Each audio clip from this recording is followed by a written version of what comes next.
Hey once again welcome back to our YouTube study channel. आज हम इस video में एक important theorem, basic proportionality theorem और थेल्स थ्योरम के बारे में अध्ययन पढ़ेंगे। यह क्लास 10th का एक इम्पॉर्टेंट थ्योरम है जो बिहार बोर्ड और सीबीएसई बोर्ड दोनों में पूछा जाता है और मेरे हिसाब से ये अपकमिंग एग्ज़ाम के लिए एक इम्पॉर्टेंट क्वेश्चन भी होगा। तो चलिए इस वीडियो में हम सबसे पहले हम इस थ्योरम के स्टेटमेंट को पढ़ते हैं, समझते हैं। हमारा स्टेटमेंट है, इंग्लिश में अगर देखें तो if a line is drawn parallel to one side of a triangle to intersect other two sides in distinct points, दो पॉइंट्स में यदि स्टेटमेंट हमारा कह रहा है, यदि एक ट्राइंगल है आपके पास, अगर हमने इनके दो साइड पर दो डिस्टिंक्ट पॉइंट लिए और ऐसा लिया कि अगर इससे एक लाइन हमने ड्रॉ कर दिया तो ये डी जो होगा वो बी सी के पैरेलल हो। यदि ये जो डी है वो बी सी के पैरेलल है तो जो पॉइंट ने इस साइड ए बी को डिवाइड किया है A D by B D में, और ये ई पॉइंट जो ए ई और ई सी में इसको क्या किया है, डिवाइड किया है, ए ई बाई ई सी में जो डिवाइड किया है, ये रेशियोज़ क्या होंगे, बराबर होंगे। A E by E C, A D by B D दोनों रेशियो बराबर होंगे। यही कह रहा है कि the other two sides are divided in the same ratio. जो टू साइड्स जो डिवाइड हुए हैं वो सेम रेशियो में होंगे। और ये सेम स्टेटमेंट आपका किस में, हिंदी में भी है। समझने के लिए पहले दो बातों को देखना पड़ेगा और समझना पड़ेगा। साथ ही जब इस थ्योरम को जब हम पढ़ रहे होंगे तो बीच में कुछ ऐसे ट्रिक्स मैं बताऊंगा जिससे आप इस थ्योरम को बड़े आसानी से प्रूफ कर सकेंगे। तो पहले हम उन दो बातों को समझते हैं जिनका इस थ्योरम में क्या है, ज़रूरत पड़ेगी। तो सबसे पहली बात होगी, यदि दो लाइन एक दूसरे के पैरेलल हो और यदि इनके बीच दो ट्राइंगल हो, जैसे एक ट्राइंगल हमने माना ए बी सी और दूसरा ट्राइंगल हमने माना ए बी डी। अब ये दो पैरेलल लाइन ए बी और सी डी, दो पैरेलल लाइन के बीच में दो ट्राइंगल हैं ए बी सी और ए डी बी, और दोनों का बेस सेम है। बेस हमारा क्या है, ए बी है। तो ऐसी स्थिति में जो दो ट्राइंगल होते हैं उनका area of triangle A B C और area of triangle A B D, ये दोनों के दोनों बराबर होते हैं।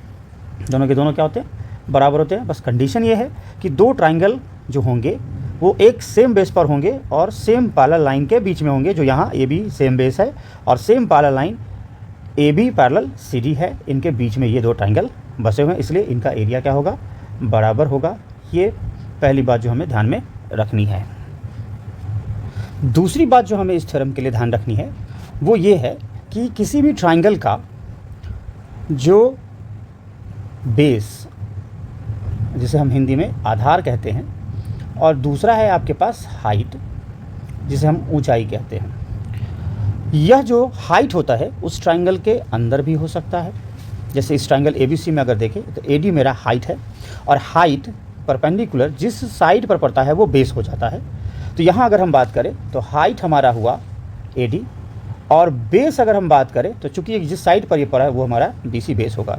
वो ट्राइंगल के अंदर भी हो सकता है और ट्राइंगल के बाहर भी हो सकता है। जैसे कि अगर हम एक ट्राइंगल लिए जो खासकर ऑब्ट्यूज एंगल ट्राइंगल होते हैं तो उसमें क्या होगा कि ये ए बी सी है। तो ये मान लीजिए इधर से अगर देखा जाए तो ये नॉर्मल इस पर परपेंडिकुलर हुआ। इस ट्राइंगल में जो अभी मैंने परपेंडिकुलर अगर ड्रॉ किया है उसके अकॉर्डिंग देखा जाए तो हाइट जो आपका होगा वो सी एम हो जाएगा और बेस जो आपका होगा वो ए बी हो जाएगा। लेकिन जब हम इस साइड से इस पर परपेंडिकुलर ड्रॉ करें, इस ए से अगर हम बी सी साइड पर आए परपेंडिकुलर ड्रॉ करने के लिए तो वो इस ट्राइंगल में नहीं आएगा, वो ट्राइंगल के बाहर जाएगा। हमें परपेंडिकुलर ड्रॉ करने के लिए इस बी सी को क्या करना होगा, प्रोसीड करना होगा, आगे बढ़ाना होगा, और ये तब जाके ये ए इस पर क्या करेगी, परपेंडिकुलर ड्रॉ होगी, जो कि अगर हम इसका नाम एन डालें तो यहाँ पर अब इस केस में हाइट जो होगा वो आपका ए एन होगा और बेस क्या रहेगा, ध्यान दीजिएगा, बेस में गलती नहीं होनी चाहिए। किस साइड को प्रोसीड करना पड़ा, बी सी को प्रोसीड करना पड़ा, इसलिए बेस हमारा बी सी होगा। ना कि ऐसी गलती कर दे कि बी से हम एन तक क्या कर दे, बेस बता दें।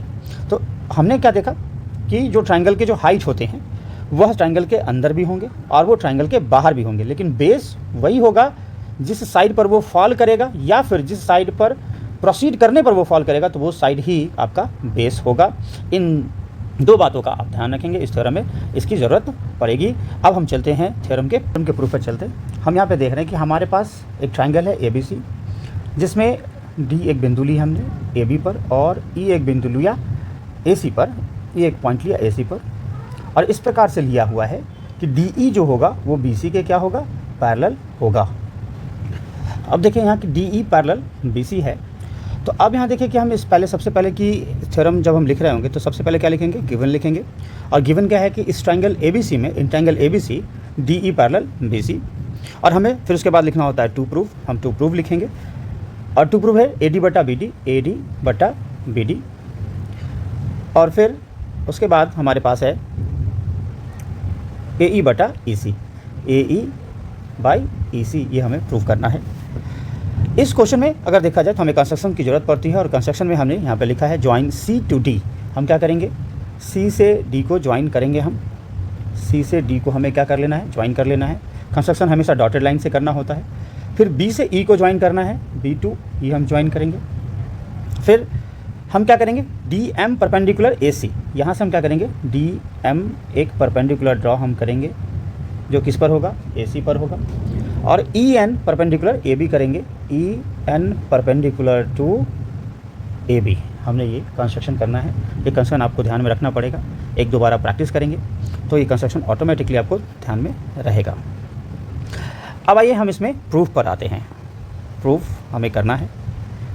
अब यहाँ पे देखिए कि हमें क्या लाना है, AD बाई BD, मतलब ये AD, देखिए गौर से AD, जरा गौर से देखिएगा, ये AD लाइन, और AD लाइन से आपको अगर एक ट्राइंगल खोजना हो तो आप ज़रा गौर से देखिए कि AD लाइन से एक ट्राइंगल हमारे पास क्या बन के आ रहा है, AD से क्या आएगा, देखिए AD लाइन से ये क्लियर झलक रहा होगा, ADE, ये ट्राइंगल हमें दिख रहा है। तो हमें इस ट्राइंगल ADE में जाना है। हम यहाँ पे इसका एरिया निकालेंगे। अब एरिया निकालेंगे तो ये ट्राइंगल हम यहाँ थोड़ा सा अलग करते हैं, ADE हमने दो ट्राइंगल अलग किया, और जैसे ही अलग किया तो हम यहाँ देखेंगे इसमें दो हाइट है, एक DM आपके पास हाइट है अगर देखा जाइए तो, और दूसरा EN हाइट है। तो हम किसी एक हाइट पर लेकर काम करेंगे। लेकिन ध्यान दें कि हमने एरिया ऑफ ट्राइंगल पढ़ा है। एरिया ऑफ ट्राइंगल, कोई भी ट्राइंगल का एरिया क्या होता है, half into base into height होता है। तो यदि हम AD को अभी जस्ट पढ़ा कि जिस पर हाइट पड़ता है वो बेस होता है, तो अगर हम AD को मुझे लेना है तो इस पर देखिए एक हाइट अगर फॉल की है EN, मतलब ये हाइट हुआ तो ये बेस हुआ। तो हमें बेस के लिए हिसाब से हाइट हमें कौन लेना पड़ेगा, EN लेना पड़ेगा। तो हम एरिया ऑफ ट्राइंगल ADE अगर लिखें यहाँ पर, ADE area of triangle ADE बराबर हाफ इंटू बेस की जगह पे कौन आ जाएगा आपके पास, AD आ जाएगा। हाइट की जगह पे कौन सा चीज़ आएगा, तो EN आएगा। ठीक है, अब फिर से हम ध्यान देंगे कि नीचे क्या चाहिए हमको, BD। ठीक उसी तरीके से हम जो ट्रिक आपको बता रहे हैं वो ट्रिक यही है, ध्यान से देखें आप कि हमें BD लेना है। तो अगर हम इस BD को सिर्फ देखें अगर, तो इस BD से हमें एक ट्राइंगल बनता हुआ दिख रहा है। जरा देखेंगे तो कौन सा ट्राइंगल बनता हुआ दिख रहा है, देखिए BD। तो BD से एक ट्राइंगल कौन बनेगा, BDE, या फिर हो सकता है BDC भी हम लेंगे। लेकिन अगर हम BDC लेंगे तो हमें उसके लिए हाइट देखना है और BD को बेस बनाना है। जैसा से AD हमने यहाँ लिया और AD मेरा बेस बना, तो BD को बेस बनाने के लिए यहाँ पर देखेंगे क्या मिल रहा है, BDE मिल रहा है। और इसी पर आके ये ऐसे आकर EN क्या कर रहा है, हाइट बन रहा है। अभी जस्ट समझे थे थोड़ी देर पहले कि किसी भी ट्राइंगल का हाइट जो बाहर भी हो सकता है, और इसी को क्या करना पड़ रहा है, प्रोसीड करना पड़ रहा है। तो ये आके आपको यहाँ पर N मिला, ये N आपको यहाँ पर मिला, और ये ऐसे आपको ये देखिए कंडीशन यहाँ पर ऐसे दिख रहा है आपको। ये इस BD को ही क्या करना पड़ा है, बढ़ाना पड़ा है आगे। जो ट्राइंगल इसके हाइट, जो इसका ट्राइंगल का हाइट है वो बाहर है, लेकिन इस BD को बढ़ाना पड़ा है, इसलिए BD ही क्या होगा आपके लिए, बेस होगा। BD ही क्या होगा, बेस होगा। तो अब हम देखेंगे हमारे पास कौन सा ट्राइंगल मिला, दूसरा BDE ट्राइंगल कौन सा मिला, BDE मिला। तो हम चले जाएंगे BDE ट्राइंगल में, चले जाएंगे BDE ट्राइंगल में आएंगे, इस इक्वेशन 1 मान लेंगे। फिर एरिया ऑफ ट्राइंगल BDE हम लेंगे, जो किसके बराबर होगा, हाफ इंटू बेस किसके बराबर हुआ, BD के बराबर, और हाइट कौन हुआ, EN के बराबर हुआ। इसे समीकरण 2 मानेंगे। और फिर हम इस 1 और 2 को डिवाइड करेंगे, इक्वेशन 1 और इक्वेशन 2 को डिवाइड करेंगे। ऐसा क्यों, क्योंकि AD डिवाइडेड बाई BD दिया हुआ है वहाँ, इसीलिए। अब यहाँ पर देखेंगे एरिया ऑफ ट्राइंगल ADE बराबर half into A D into E N by half into B D into E N से ई एन कैंसिल, हाफ से हाफ कैंसिल, नीचे आपके पास यहाँ पर area of triangle B D E होगा, दोनों को हमने डिवाइड किया है इस वजह से। अब अगर हम देखें तो area of triangle A D E by area of triangle B D E बराबर आप क्या लिखेंगे, ए डी बटा बी डी, और इसे आप समीकरण तीसरा मान लें, समीकरण थर्ड माने। अब पुनः देखिए हमारे पास ये एल एच एस पार्ट था जो हमने यहाँ ले आया है, हमारा आर एच एस पार्ट क्या है, ए ई बाई ई सी है, ए ई बाई ई सी है। तो फिर उसी तरीके से हमें हमेशा जो ये यहाँ पर रखा हुआ है ना, हमारा ट्रिक यही है, जो रखा हुआ है उसको बेस बनाना है और उसके लिए हाइट को खोजना है, उसके लिए हाइट को खोजना है। तो अब ए ई अगर आप आएँ तो ए ई ट्राइंगल से हमें यहाँ देखिए गौर से, ए ई ट्राइंगल से हमें क्या मिल रहा है, ए ई से सॉरी ए ई साइड से एक ट्राइंगल मिल रहा है, और वो ट्राइंगल आपको दिख रहा होगा एकदम क्लियर मिल रहा है, ए ई डी, ये ट्राइंगल हमें मिल रहा है। तो हम फिर इसे इसी ट्राइंगल ए डी ई में ही जाएंगे, लेकिन इस समय अगर ए ई मेरा बेस है तो हाइट का काम कौन करेगा, डी एम करेगा। तो अब यहाँ से हम आएंगे area of triangle A D ई में, अगैन आप आएंगे area of triangle A D ई, इस समय ये ए डी ई है और इस समय डी एम क्या है, हाइट बना हुआ है, तो हम लिखेंगे half into base into height D M, ये आप हम लिखें। अब फिर देखिएगा इसको आप इक्वेशन नंबर 4 मान लें। अगेन आप दूसरा नीचे क्या था, ए ई के बाद ई सी है। अब ई सी के लिए देखिए, ई सी के लिए अगर गौर से देखें तो फिर देखिए ई सी के लिए कौन सा ट्राइंगल आ रहा है हमारे पास, ई सी के लिए अगर देखें तो ट्राइंगल आ रहा है, देखिए ई सी के लिए ई सी, तो ये देखिए डी ई सी, जिसमें इसी को बेस बनाना है, इसका हाइट देखिए, इसी को प्रोसीड करना पड़ा तो ये हाइट ऐसे बना हुआ है डी एम, जिसको अगर हम पिक्चर को थोड़ा सा अलग कर दे, देखिए यहाँ पर डी ई सी ये ट्राइंगल हुआ, और इसी को प्रोसीड इधर करना पड़ा तो ये जाके डी एम उस पर क्या बन रहा है, हाइट बन रहा है। तो ये हम समझे। तो अब क्या करेंगे हम, ये ट्राइंगल लिया, कौन सा ट्राइंगल, डी ई सी लेंगे, area of triangle D E C. अब इसमें भी हम लिखेंगे हाफ इंटू बेस कौन हो जाएगा, ई सी, बेस कौन हो जाएगा, ई सी, और हाइट हो जाएगा हमारा फिर से डी एम, हाइट हो जाएगा डी एम। इक्वेशन नंबर 5 हुआ। अब इन दोनों इक्वेशंस को हम डिवाइड कर देंगे फिर से, क्योंकि दोनों को हमें ए ई बटा ई सी चाहिए, इसको डिवाइड के फॉर्म में लाना है। तो 4 डिवाइडेड बाई 5 जैसे हम करेंगे तो हमारे पास आएगा area of triangle A D E by area of triangle D E C बराबर ये half into A E into D M by half into E C into D M से डी एम कैंसिल, हाफ से half cancel. तो as a result हमारे पास आएगा area of triangle A D E by area of triangle D E C बराबर A E by E C. अब हम ज़रा गौर से देखें तो हमें जो लाना है वो आर एच एस पार्ट में आ चुका है।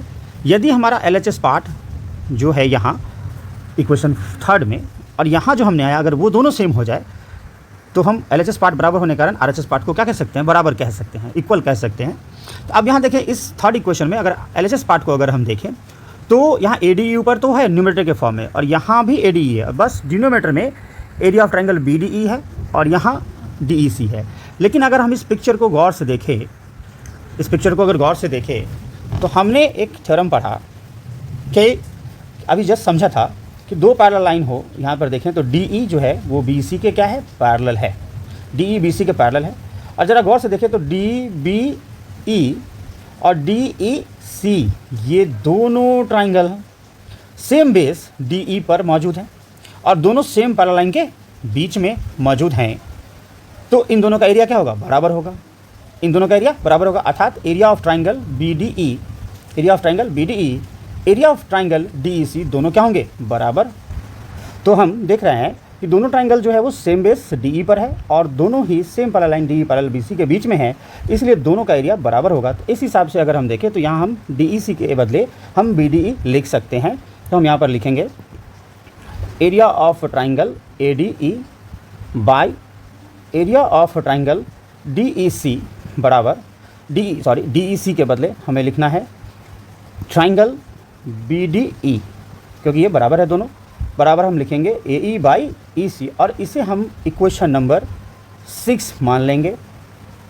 अब यदि हम इक्वेशन नंबर थर्ड को देखें और इक्वेशन नंबर थर्ड में देखें तो LHS पार्ट यहाँ भी, और यहाँ 6 में देखें तो LHS पार्ट सेम है। अब दोनों इक्वेशन को हम कंपेयर कर दें तो फ्रॉम